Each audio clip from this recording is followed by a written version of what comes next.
2020년 4월 12일 부활주일 예배를 하나님께 올려드리겠습니다. 모두 자리에서 일어나셔서 신령과 진리로 함께 예배드립니다. 우리 주 예수 그리스도의 아버지 하나님을 찬송하리로다. 그의 많으신 긍휼대로 예수 그리스도를 죽은 자 가운데서 부활하게 하심으로 말미암아 우리를 거듭나게 하사 산 소망이 있게 하시며 썩지 않고 더럽지 않고 쇠하지 아니하는 유업을 있게 하시나니 곧 너희를 위하여 하늘에 간직하신 것이라. 아멘. 할렐루야. 죽은 지 사흘 만에 무덤 문을 여시고 부활하신 예수님께 찬송과 영광을 올려드립니다. 부활의 첫 열매가 되신 예수님을 따라 우리도 부활하게 될 것을 믿으며 이 시간 삼위일체 하나님께 감격의 예배를 올려드립니다. 하나님, 부활절 아침에 드리는 예배를 받으시고 우리 마음에도 참된 신앙이 회복되게 하여 주시옵소서. 썩어 없어질 땅의 것에만 소망을 두지 않게 하시며 부활을 사모하는 성도답게 주 안에서 견실하며 흔들리지 않는 믿음을 하여 주시옵소서. 예수님의 이름으로 기원하옵나이다. 아멘. 한 주간의 삶을 돌아보며 하나님 앞에 고백의 기도를 올려드리겠습니다.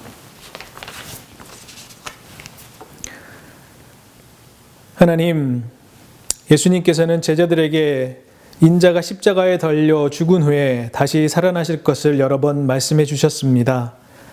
그러나 제자들이 그 말씀을 마음에 두지 않고 있다가 정작 부활하신 주님을 배울 때에는 것 같이 저희들도 주님의 말씀을 온전히 하지 못함으로 부활에 대한 믿음이 부족했던 것 같습니다.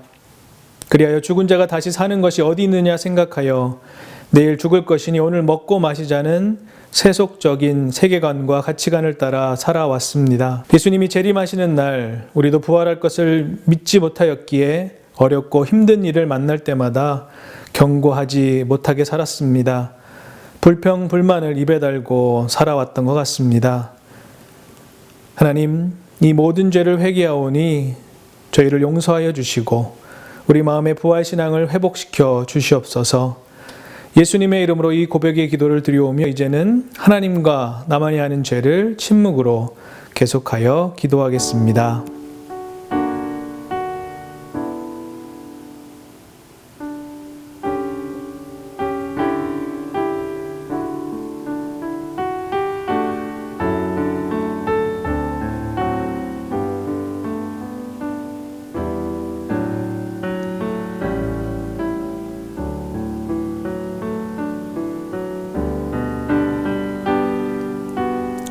자신의 죄를 뉘우치고 회개하는 이들에게 주시는 하나님의 용서의 말씀이 여기 있습니다.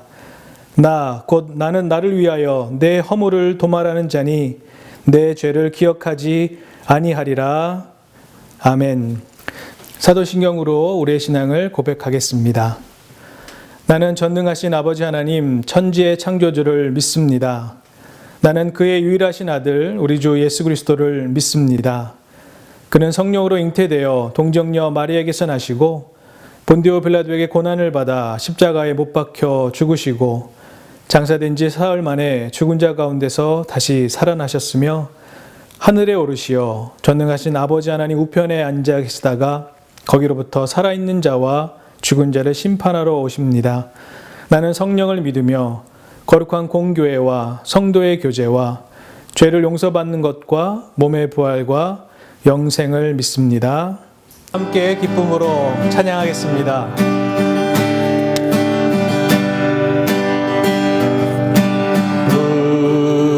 무덤에 머물러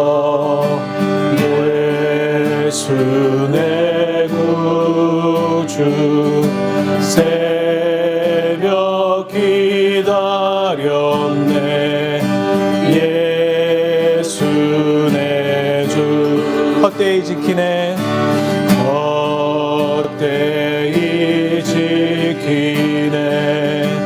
예수 내 구주 헛되이 봉하네. 예수 내 주 원수 다 이기고 무덤에서 살아나셨네.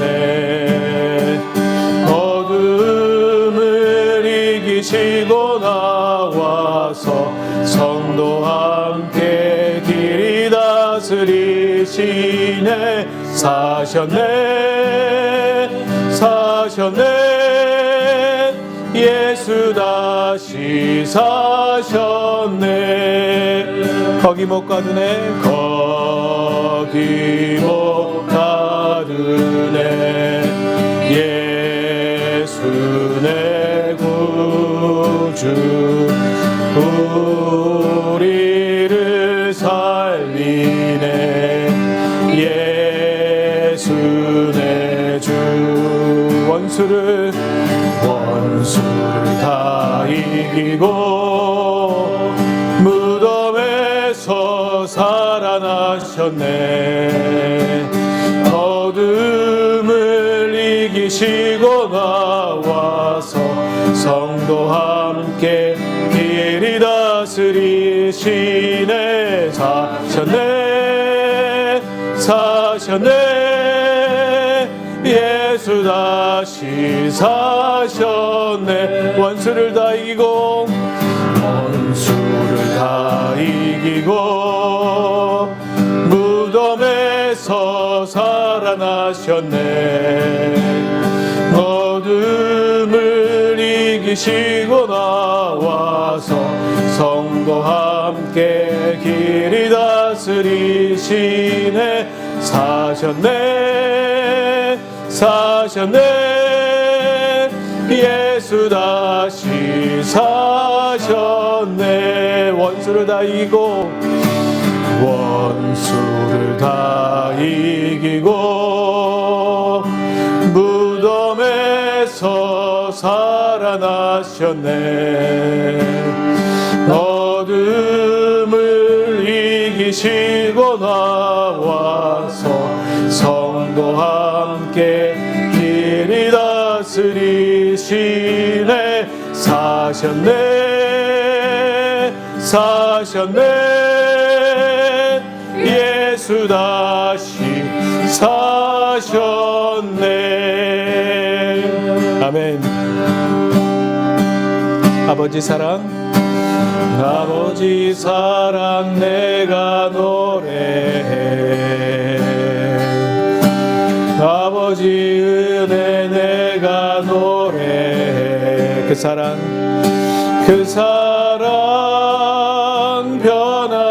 변함없으신 거짓 없으신 성실하신 그 사랑. 상한 갈 때 꺾지 않으시는 꺼져가는 등불 끄지 않는 그 사랑.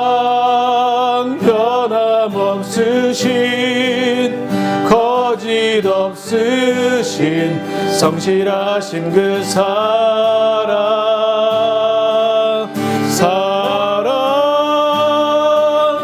그 사랑 나 위해 죽으신 나 위해 다시 사신 예수 그리스도 다시 오실 그 사랑. 죽음도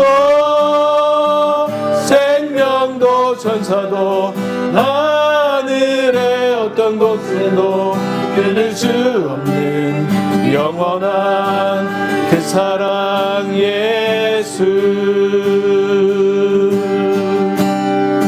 아버지 사랑 내가 노래해.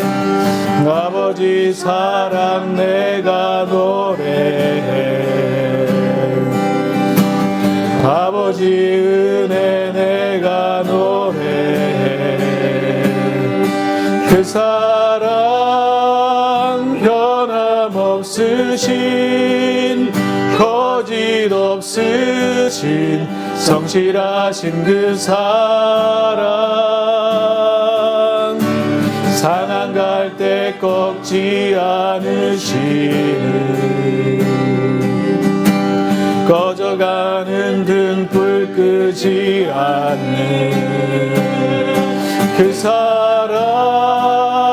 변함없으신 거짓 없으신 성실하신 그 사랑. 사랑 그 사랑 날 위해 죽으신 날 위해 다시 사신 예수 그리스도 다시 오실 그 사랑 죽음도 생명도 천사도 하늘의 어떤 권세도 끊을 수 없는 영원한 그 사랑 예수 그 사랑 날 위해 그 사랑 날 위해 죽으신 날 위해 다시 사신 오 그리스도 다시 오실 그 사랑 죽음도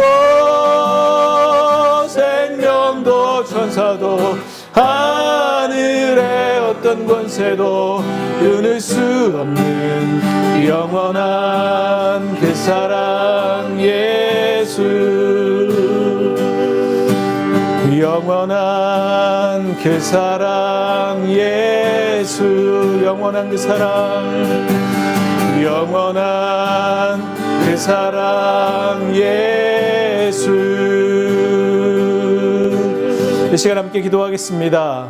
예수님께서 우리를 온전한 사랑으로 우리를 구원하시기 위하여 그 목숨, 그 생명 다하시고 특별히 오늘 온전한 모습으로 부활하심을 기뻐하며 함께 기도하기를 원합니다. 부활의 그 사랑으로 오늘 우리가 사는 모든 삶이 부활한 그 영으로 살아갈 수 있게 하여 주시고 예수 그리스도의 부활이 우리 삶 속에 온전한 부활로 다가오는 우리 삶이 하나님 온전히 바뀌게 하여 주시고 그 부활의 능력이 우리 삶 속에 온전히 역사하는 부활의 하나님의 백성들 그 성도들 다 되게 하여 주시옵소서. 하나님 온전한 죽음을 이기시고 죽음의 모든 권세를 깨치고 부활하신 예수 그리스도를 온전한 우리의 마음으로 담게 하여 주시옵소서. 이 기도 제목으로 함께 간절히 기도하겠습니다. 하나님 감사합니다. 우리를 사랑하여 주시고 우리의 역사하여 주시고 하나님 죽음의 권세를 이기시고 온전히 생명으로 부활하신 예수 그리스도를 믿고 의지하길 원합니다. 하나님 역사하여 주시고 함께하여 주시고 그 함께하여 주심의 놀라운 능력이 이 땅의 모든 악한 영과 악한 권세와 죽음의 권세를 온전히 이길 수 있게 도와주시옵소서. 그 권세로 승리하는 하나님의 백성들 다 되게 하여 주시옵소서. 그 권세가 우리를 이길 수 없음을 기억하며 하나님 생명의 능력으로 부활의 능력으로 다시금 승리하는 하나님의 백성들 다 되게 하여 주시옵소서. 우리에게 아픔과 슬픔과 고통이 다가오지만 부활의 그 놀라운 역사로 우리를 이기게 하시고 구원해 주신 예수 그리스도만 믿고 살아가는 하나님의 백성들 다 되게 하여 주시옵소서. 그렇게 하실 하나님을 기대하고 소망하며 예수님의 이름으로 기도합니다. 하나님의 놀라운 역사를 기대합니다. 하나님 죽음의 모든 권세를 이기시고 부활의 놀라운 승리로 이 땅에 부활하신 예수 그리스도의 그 승리가 오늘 이 땅에서 살아가는 하나님의 백성들이 온전히 그 부활을 믿고 살아가며 그걸 부활을 믿는 자들에게 온전한 승리로 생명의 역사로 또 하나님께서 허락하여 주신 놀라운 인도하심으로 승리할 수 있음을 믿고 부활의 하나님의 자녀로 살아가기를 소망합니다. 주님 붙들어 주시고 함께하여 주셔서 하나님의 놀라운 역사가 이 땅에 오늘 우리의 가정들에 또 우리의 직장과 맡겨주신 모든 것 위에 승리로 이끌어 가여 주시옵소서. 그렇게 하실 하나님을 기대하고 소망하며 예수님의 이름으로 기도드립니다. 아멘. 오늘은 부활주일입니다. 부활하신 예수님 우리 함께 기뻐하며 축하드리며 또 그 부활이 우리에게도 온전하게 임하시는 놀라운 생명의 승리의 소식이 우리들에게 함께 기쁜 소식으로 충만하게 원합니다.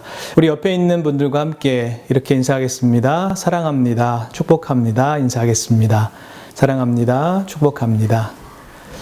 코비드-19과 관련하여서 여러분 많이 힘드시죠? 함께 중보 기도할 수 있으면 좋겠습니다. 이 기간을 서로 격려하며 또 독려하며 기도하는 가운데 하나님의 인도하심을 서로 경험하게 되고 또 나중에는 서로 기쁨으로 다시 만날 때까지 또 충만한 은혜가 있었음을 고백하는 그런 시간 되기를 소망해 봅니다. 고통 중에 있는 전 세계를 위해서 기도해 주시고 하나님께서 어떻게 이 어려운 상황들을 이겨나가게 하실지 그 놀라운 역사를 목도하는 저와 여러분 되기를 소망합니다. 예배 및 다른 교회 소식들은 SNS를 통하여서 지속적으로 말씀드리도록 하겠습니다.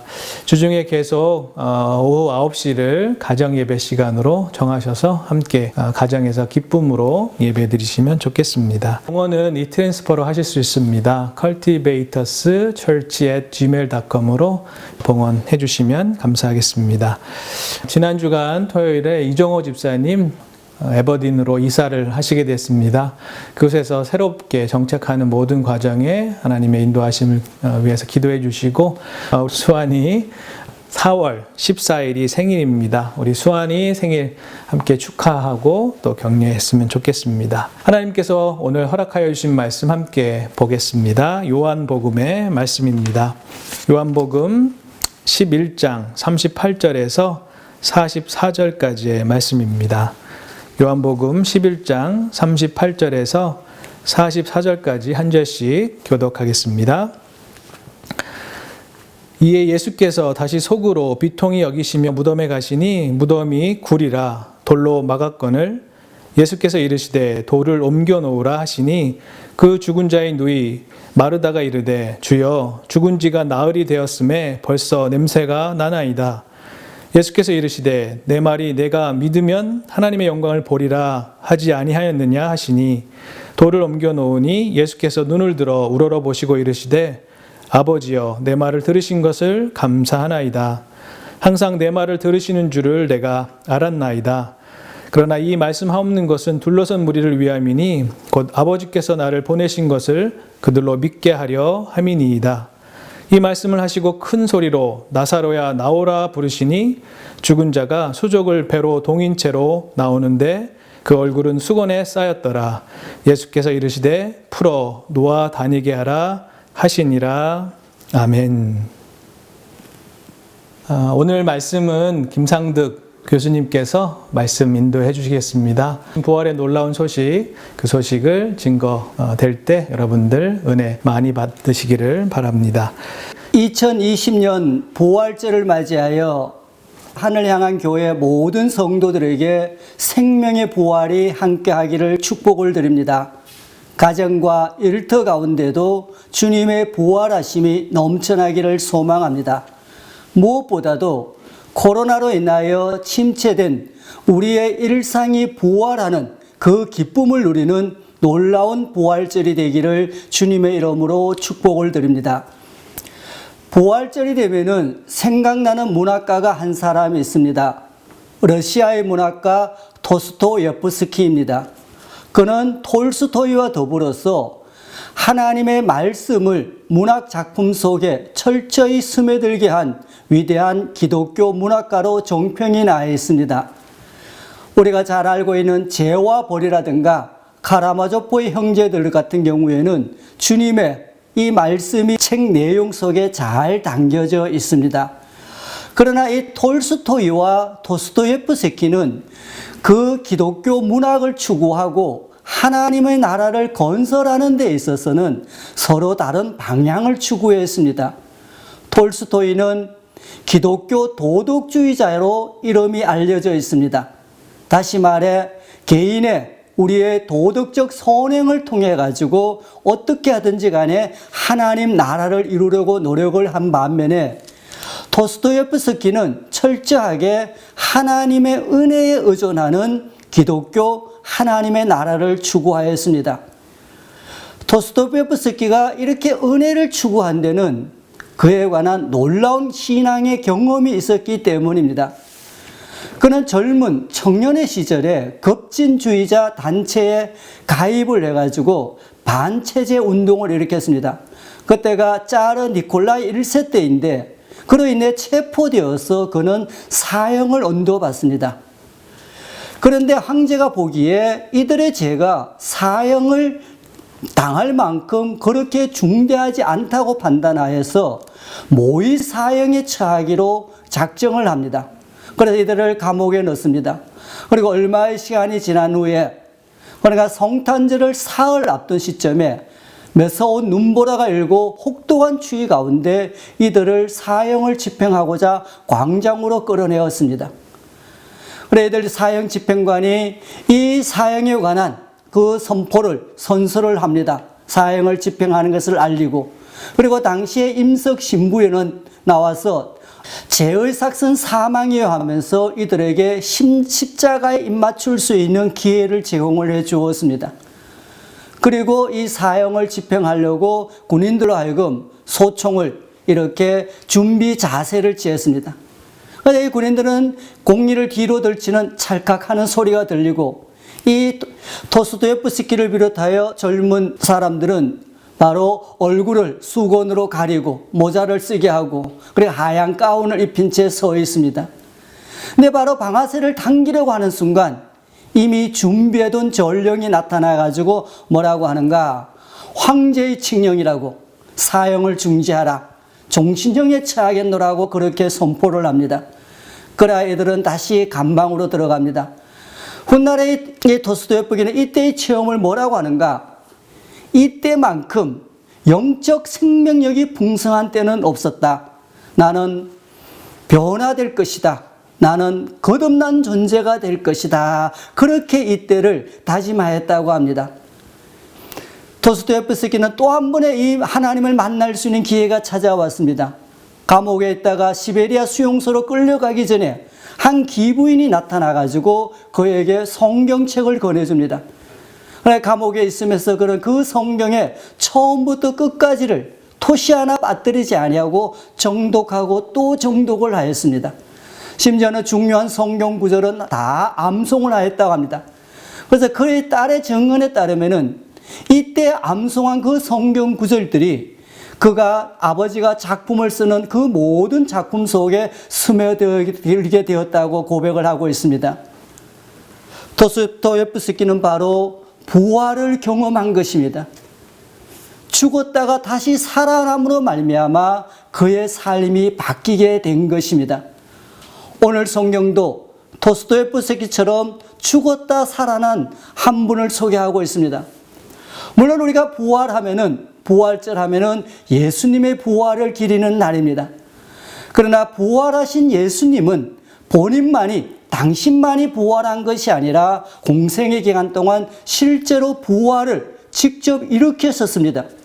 그러므로 말미암아 우리에게 부활의 참 소망, 참 신앙을 심어주었는데, 그 사건이 바로 오늘 요한복음 11장에 기록되고 있는 나사로를 부활한 사건입니다.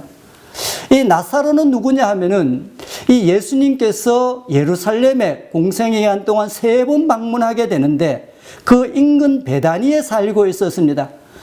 그의 누이 동생이 누구냐 하면은 우리가 잘 알고 있는 마르다와 마리아입니다. 그래 이 나사로는 성경 가운데서 예수님이 유일하게 나의 사랑하는 친구라고 불릴 정도로 이 나사로와 예수님은 친밀한 우정을 나누는 것으로 우리가 알 수가 있습니다. 그런데 예수님이 한 번은 이 요단강 저편에서 건너편에서 사역하고 있을 때에 그만 나사로가 병들게 되었습니다. 그러니까 그 누이 동생이 마르다와 마리아가 어떻게 하느냐? 예수님께 사람을 보내어서 당신의 사랑하는 친구가 병들게 되었으니까 빨리 좀 오셔서 낫게 해달라 그렇게 했습니다. 이 소식을 듣고도 예수님은 이틀을 그곳에 더 유하고 다시 베다니로 돌아왔습니다. 베다니로 돌아오니까 어떻게 됩니까? 이미 나사로는 죽었습니다. 그러니까 마르다가 마중에 나가서 예수님을 맞이하면서 뭐라고 하는가? 주께서 여기 계셨더라면은 우리 오라버니가 죽지 아니하였을 텐데 하고 그렇게 얘기를 합니다. 그때 예수님이 뭐라고 하는가? 나사로가 다시 살아나리라 그렇게 말씀을 합니다. 그러자 이 마르다는 우리가 마지막 날 부활의 날에 살아난다는 것을 믿는다 그렇게 얘기하니까 예수님이 아니다. 내가 부활이요 생명이라고 하면서 다시 살아날 것을 다시 한번 얘기를 합니다. 그러면서 너무나 많은 사람들이 비통해하고 슬퍼하고 있으니까 예수님의 마음도 너무나 슬펐습니다. 가슴 아팠습니다. 그래서 그를 어디에 장사해 두었느냐? 그래서 그 무덤에 가서 예수님은 마르다에게 뭐라고 하는가? 바로 이 돌을 옮겨 놓으라 그렇게 말합니다. 이때 마르다는 뭐라고 말하는가? 죽은 지 장사된 지 벌써 나흘이 지났음에 바로 냄새가 나나이다 하면서 안 된다고 얘기합니다. 그래도 예수님이 다시 살아날 것을 얘기하면서 돌을 옮겨 놓으라 하니까 바로 마르다가 이 주위 사람들과 더불어서 이 돌을 옮겨 놓으니까 나사로야 일어나 걸어라. 그렇게 함으로 말미암아 이 나사로가 살아났다는 얘기가 오늘 본문의 내용입니다. 이 본문을 통해 예수님이 우리에게 증거하고자 하는 메시지가 무엇입니까? 물론 많이 있을 것입니다. 그러나 근본적으로는 이것은 하나의 예수님은 하나님이심을 보여주는 하나의 표적입니다. 이 표적을 통하여 예수님은 우리에게 중요한 진리를 말해주고 있습니다. 바로 우리도 현재의 부활의 삶을 살 수 있음을 말하고 있습니다. 다시 말해 마리다는 마지막 부활의 때에 우리가 다시 사는 것만 믿고 있었는데 이에 대해서 아니다. 지금 여기서도 우리는 부활할 수 있음을 말해주고 있습니다. 근데 이 부활이 어떻게 일어났습니까? 두 가지 중요한 포인트가 있습니다. 하나는 예수님이 하셨다는 사실입니다. 우리는 부활할 수가 없습니다. 우리는 스스로의 능력으로 부활할 수가 없습니다. 부활의 권능은 오직 예수께만 있습니다. 그런데 이 예수님의 부활의 권능이 어떻게 나타나게 되었는가? 오늘 성경은 이에 관해 중요한 말씀을 합니다. 바로 돌을 옮겨 놓으라는 것입니다. 예수님이 돌을 옮겨 놓을 수 없었을까? 충분히 그만한 능력을 갖고 있었습니다. 그러나 돌을 옮겨 놓는 것은 누구의 몫인가? 예수님의 몫이 아니라 바로 마르다와 마리아의 몫이었습니다. 오늘날 우리도 여기에서 부활의 삶을 살고자 한다면 무엇이 필요한가? 돌을 옮겨 놓는 일, 그것은 우리 몫이라는 것입니다. 우리가 돌을 옮겨 놓지 아니하면은 예수님과 나사로 사이에는 그 돌이 가로막고 있기 때문에 부활의 역사가 일어나지 않는 것입니다. 돌을 옮겨 놓아야 됩니다. 그러면 이 돌이 무엇일까? 우리의 삶 가운데 돌이 무엇일까? 오늘은 이 성경 말씀 가운데 요한복음 11장에서 얘기하고 있는 예수님과 마르다 혹은 마리아와의 대화를 통해서 이들이 말한 바를 통해서 우리가 이 돌이 무엇인지를 우리가 추측을 해볼 수가 있습니다. 우리가 한 세 가지로 생각을 해볼 수 있는데, 첫째로 부활에 대한 참다운 믿음을 갖는 것입니다. 우리는 부활이라고 하면 무엇을 생각하는가? 죽고 난 다음에 다시 사는 것을 생각을 합니다. 실제로 오늘 본문에서도 나사로가 다시 살아나겠다고 말씀을 하니까 마르다가 뭐라고 말합니까? 마지막 날 부활의 때에 다시 살아나는 것을 내가 안다, 그렇게 말합니다. 그런데 이에 대해서 예수님은 뭐라고 말씀하고 있습니까? 나는 부활이요 생명이니 나를 믿는 자는 죽어도 살겠고 무릇 살아서 나를 믿는 자는 영원히 죽지 아니하리라. 이것을 내가 믿느냐, 그렇게 말하고 있습니다. 여기에서 예수님은 아주 분명하게 죽어서 다시 살아나는 것을 얘기하고 살아있을 때의 영생을 두 가지를 함께 얘기하고 있습니다. 이것이 진정한 부활에 대한 믿음입니다. 그래서 기독교 구원론과 연관을 시켜보면 이렇게 설명을 할 수 있습니다. 기독교에서는 구원을 세 가지를 얘기를 합니다. 과거적 구원과 현재적, 미래적 구원을 얘기를 합니다. 과거적 구원은 우리가 예수를 영접함으로 말미암아 하나님의 자녀가 된 것을 말하고 있습니다. 그리고 미래적 구원은 우리가 죽은 다음에 혹은 마지막 부활의 때에 정말로 우리의 썩은 육신이 다시 신령한 몸을 입고 부활하는 것을 말하고 있습니다. 이 과거적 구원은 already, 이미 이루어졌습니다.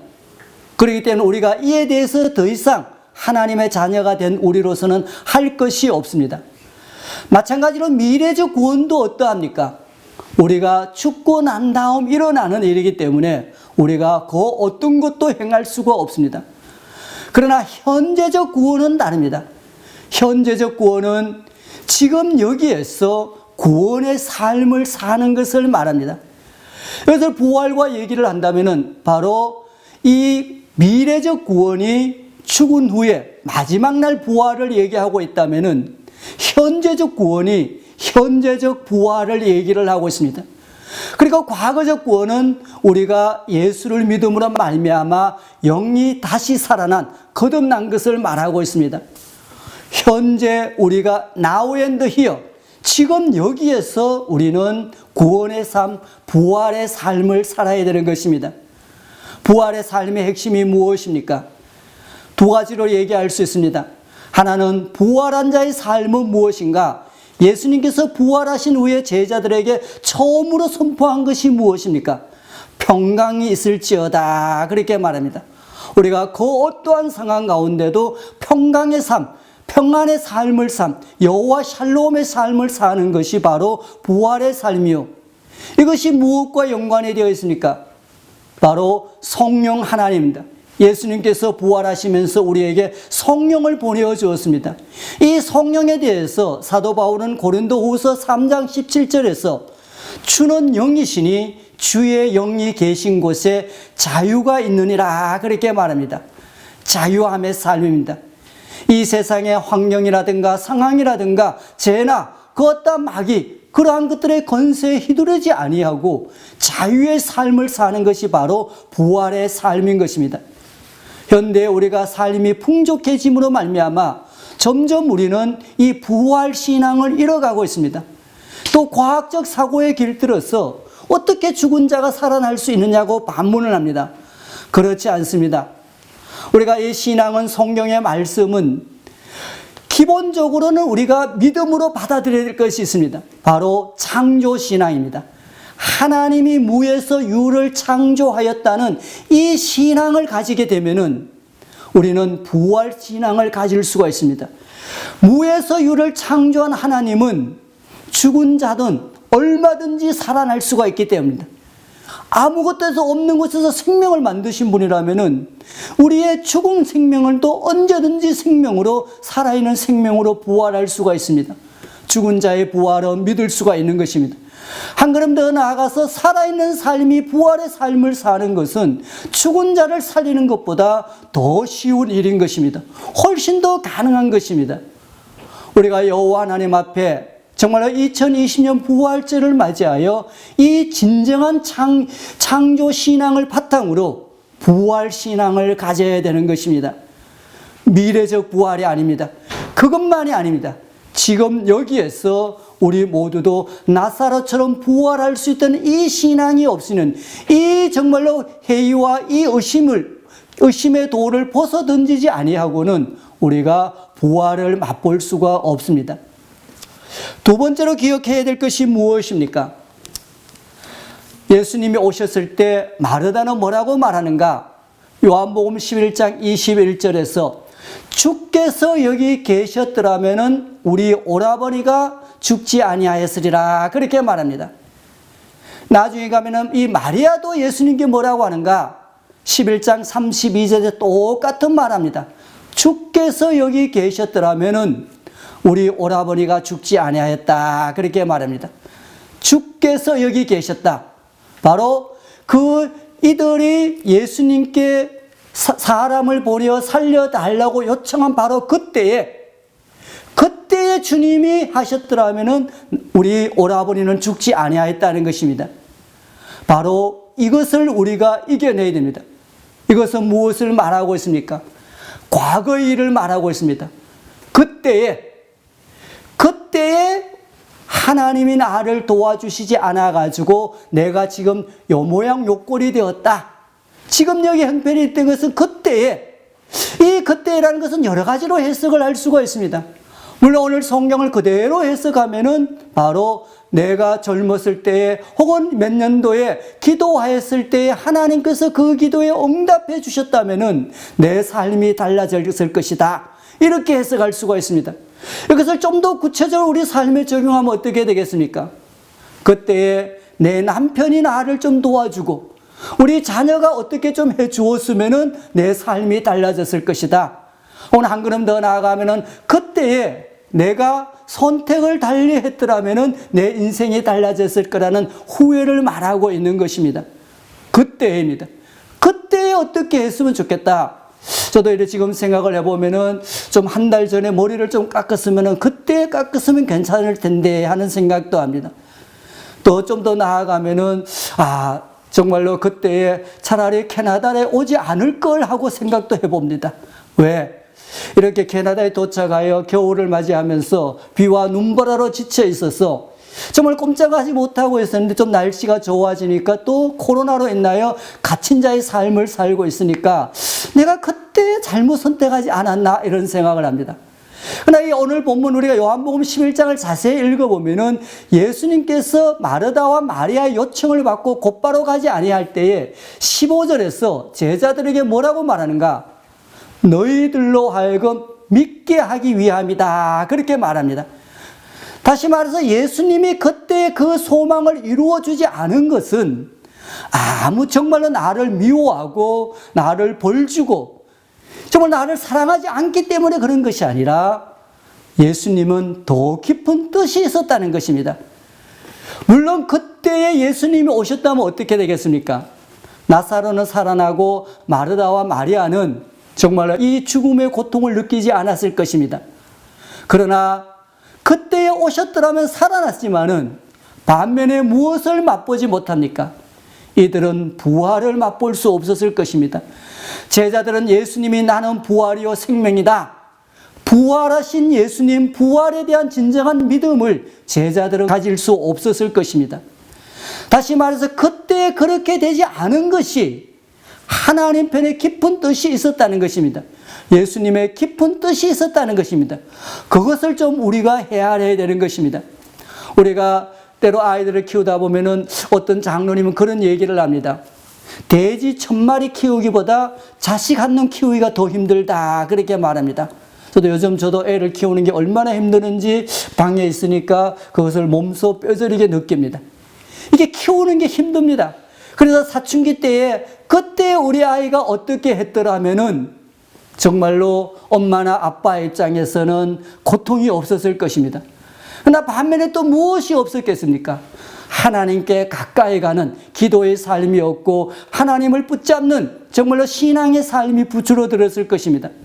한 걸음 더 나아 그러한 삶이 있었기 때문에 그 힘든 시기가 있었기 때문에 적어도 예수 믿는 교회에서 다른 사람들은 정말로 하나님을 믿는 가정은 다르다. 기도하는 어머니가 있는 가정은 다르다. 이러한 믿음의 이 축복에 이 믿음을 정말로 다른 사람들하고 믿게 하는데 얼마나 이것이 쓰임받는지 알 수가 없는 것입니다. 우리가 그때에 예수님이 어떻게 해주었으면, 그때에 우리 자녀들이, 내 남편이, 내 아내가 나를 어떻게 해주었으면 이것을 우리가 이겨내야 되는 것입니다. 그 돌을 옮겨 놓아야만이 예수님께서는 우리에게 부활의 권능을 행사하는 것입니다. 마지막 세 번째는 우리가 이 돌을 옮겨 놓으라는 예수님의 말씀 앞에 마르다가 한 39절 후반부에 나오는 말씀입니다. 39절 후반부에서 마르다는 뭐라고 말합니까? 죽은 지 벌써 나흘이 되었음에 냄새가 나나이다. 그렇게 합니다. 벌써 끝났다는 것입니다.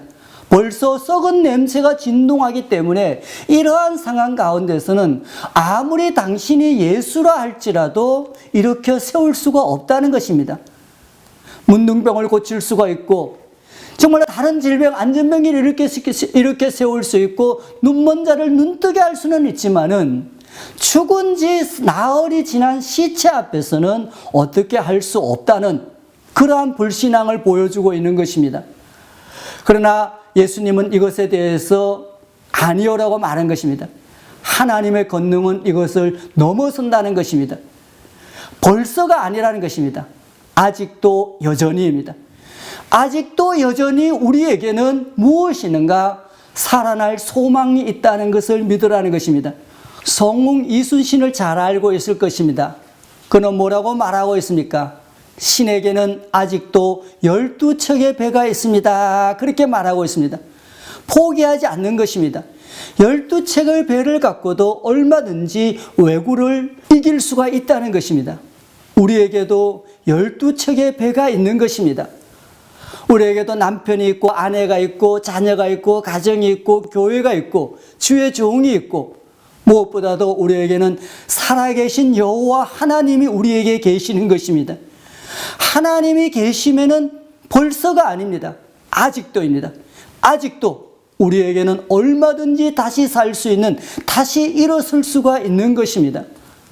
정말 우리의 삶이 지금 보면은 코로나로 인하여 얼마나 침체되어 있는지 알 수가 없습니다. 기업을 하시는 분들도, 사업을 하시는 분들도 어려워지고, 특별히 유학마음 경우에는 더욱더 힘든 시간을 보냅니다. 비싼 돈을 들어와가지고 이렇게 방콕해야 되는가? 정말 벌써 이 모든 것이 끝나지 않았느냐? 이런 생각을 할 수가 있습니다. 그러나 그렇지 않습니다. 아직도 우리에게는 시간이 있고, 아직도 우리에게는 생명이 있고, 아직도 우리에게는 소망이 있는 것입니다. 우리에게는 12척의 배가 있고 12척의 하나님의 은혜가 우리를 기다리고 있는 것입니다. 포기하면은, 절망하면은 우리는 다시 일어설 수가 없는 것입니다.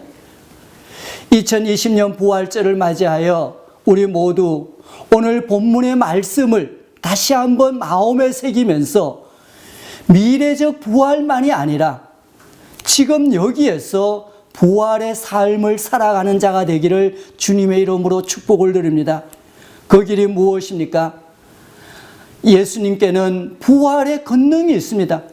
부활의 생수가 우리를 향하여 다가오고 있습니다. 부활의 에너지가 다가오고 있습니다. 그러나 돌이 그것을 가로막고 있습니다. 이 돌을 옮겨 놓아야 됩니다. 돌을 옮겨 놓는 것은 우리의 몫입니다. 이 돌이 우리에게 무엇입니까? 가장 먼저 중요한 것은 바로 부활에 대한 온전한 신앙입니다. 창조 신앙을 갖고 미래에 우리가 다시 부활하는 것만이 아니라 우리의 삶 가운데도 부활이 일어날 수 있다는 이 믿음을 가져야 되는 것입니다. 부활 신앙을 갖는 것입니다. 이 의심의 돌을 우리가 옮겨놓지 아니하고는 부활의 삶을 살아갈 수가 없는 것입니다. 두 번째는 그때에 대한 우리가 미련과 섭섭함과 후회를 저버려야 됩니다. 그때 잘못될 수도 있습니다. 그러나 거기에도 다 하나님의 뜻이 있는 것입니다. 그래서 먼 훗날 생각하면 그것이 우리에게 은혜가 되고 축복으로 다가오는 것입니다. 우리는 얼마든지 그때에 잘못되었다 손치더라도 지금 여기에서는 하나님의 구원의 손길이 임할 수가 있는 것입니다. 과거에 매달리면 안 되는 것입니다. 마지막 세 번째로 우리 모두에게도 하나님께서 벌써가 아닙니다. 아직도 우리에게는 남아 있습니다. 예수님이 우리에게 기다리고 있습니다. 하나님의 권능이 우리를 기다리고 있습니다. 이 마지막 돌, 바로 벌써가 아닙니다. 아직 우리에게 소망이 있다는 이 믿음을 갖고 우리 모두의 삶 가운데, 가정 가운데 부활의 삶을 살아가는 하나님의 백성이 되기를 주님의 이름으로 축복을 드립니다. 함께 기도하겠습니다. 사랑의 아버지 하나님, 부활의 기쁨이 우리의 삶 가운데 충만하기를 소망합니다. 예수님은 부활하셨을 뿐만 아니라 친히 나사로를 살리심으로 말미암아 나는 부활이요 생명이라는 것을 몸소 보여주었습니다. 부활절을 맞이하여 우리가 마지막 날 그 죽었을 때의 부활만을 기억하고 믿는 것이 아니라 살아서 예수를 믿음으로 말미암아 영생을 얻고 현재적 부활을 살아가는 자가 되기를 원합니다. 우리의 삶에 하나님의 평안이 넘쳐나기를 원합니다. 우리의 삶 가운데 주의 영이 계심으로 말미암아 자유함이 있기를 원합니다. 우리가 특별히 코로나로 인하여 우리의 삶이 얼마나 피폐되어 가고 있고 갇힌 자의 삶을 살아가는지 알 수가 없습니다.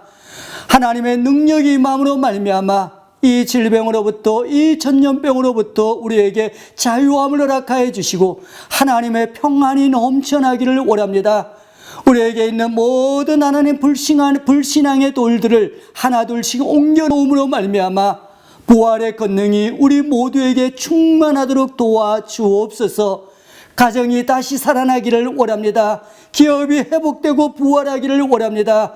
하나님의 교회가 온전히 서 있을 수 있기를 원합니다. 도와주옵소서. 그래야 우리의 삶 가운데 부활의 기쁨이 넘쳐남으로 말미암아 이웃에게도 이 부활의 산 증거가 온전히 전파되기를 간절히 소망하옵고 예수님 이름으로 기도드려 사옵나이다.